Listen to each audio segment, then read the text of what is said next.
Good morning, sir. Good morning. Good morning. So, what brought you this way today? මේ Yeah. පැත්තේ අද මොකෝ? Oh, sir, Hamenda, so to meet you, sir. Okay. අර අහලා තිබුණ මොකද්ද මේ හැඩ් බෙටද මොකද්ද කරන්න හැටි. ඒක Oh, මෙහෙමයි. sir.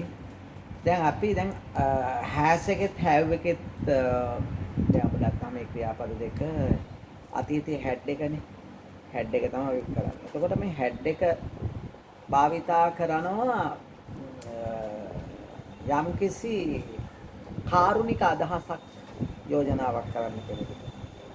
ඒක ඕනම සබ්ජෙක්ට් එකක් එක්ක she එක්කද you එක්කද ඇය එක්ක ඔහු එක්ක අපි එක්ක යන්න පුළුවන්. දැන් අපි උදාහරණයක් වශයෙන් ගන්නවා මෙහෙම. දැන් මම කෙනෙකුට කාර්මිකව කියන එක කරන්න එපා. ඔයා දැන් ගෙදර යන්න. නැත්නම් දැන් වහින්න යන්නේ. ඔය කුඩයක් කරයි යන්නේ. ඔයාට සනීප නැත්තම් ගෙදර ඉන්න. ස්කූල් යන්න එපා නැත්නම් ඔෆිස් යන්න එපා. ඒ යන්න එපා. don't go නෙමෙයි. එතන අපි කියන්නේ had එක. you had. අපි යන්න කියනවා නම් කොහොමද කියන්නේ? දැන් ඔයා දැන් නිින්දට යන්න. දැන් රෑ වුණානේ ගොඩක්. දැන් නිින්දට යන්න. හරිම ලේසි. ඔබට කියන්නේ ඔයාට කියන්නේ you. එහෙනම් had එක දාමු. better. Okay. ෆෝමියුලා අපි ගන්න මොකද්ද? had better. එහෙනම් you had better go to bed. It's too late now for you. ඔයාට දැන් ප්‍රමාද වැඩි යන්න. You had better go to bed. Right? දැන් ඔයා මොන හරි කන්න. You had better eat something now. Right? You must be feeling hungry. අර දැන් බඩගිනි ඇතිනේ. You had better eat something. ඒ වගේම youට විතරක් නෙමේ I had better, she had better කියන්න පුළුවන්. දැන් මං යනවා නම් වඩා හොඳයි. මොකද මට ගෙදර වැඩක් තියෙනවා. එහෙනම් I had better go now. අයද අපි කියමුකෝ කොළඹ යනවා නම් හොඳයි. She had better go to Colombo today. දැන් මට අය අද හමු වෙනවා නම් හොඳයි.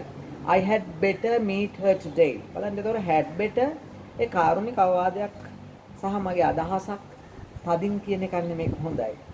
දැන් වහින්ද යන්නේ it's going to rain now. Right? You had better take an umbrella with you. You had better take an umbrella. ඒක had better භාවිතා කරන. ඒ වගේම had better භාවිතා කරන්න පුළුවන් එපා කියන්නත් කාරණේ. ඒක කරන්න එපා. හරි නෑනේ. ඒක කරන්න එපා. You had better not do it. You had better not do it. බලන්න ලේසින්. You had better not do it. ඒක යා කරන්න එපා. මම මේ කරුණාවෙන් මට කියන්නේ.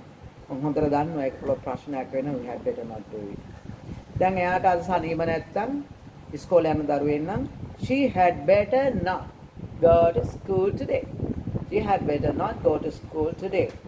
සමහර අය දැන් had එකට with කියලා yes අපි එහෙම කියන්න පුළුවන්ද you'd better සමහර you better කියනවා නමුත් ඉංග්‍රීසි වල අර you had better විදිහට කියනවා නම් ගොඩක් හොඳයි. ඒතර අය දැන් අය අද මොකක්ද අපි කියන්නේ අය අද වැඩට යන්නේ නැත්තම් හොඳයි. She had better not go to work today. හරි. And අය එම ඉඩම නොගන්නවා නම් හොඳයි. ගත්තාම කරදරයක් වෙනවා. She had better not buy that land. Very simple.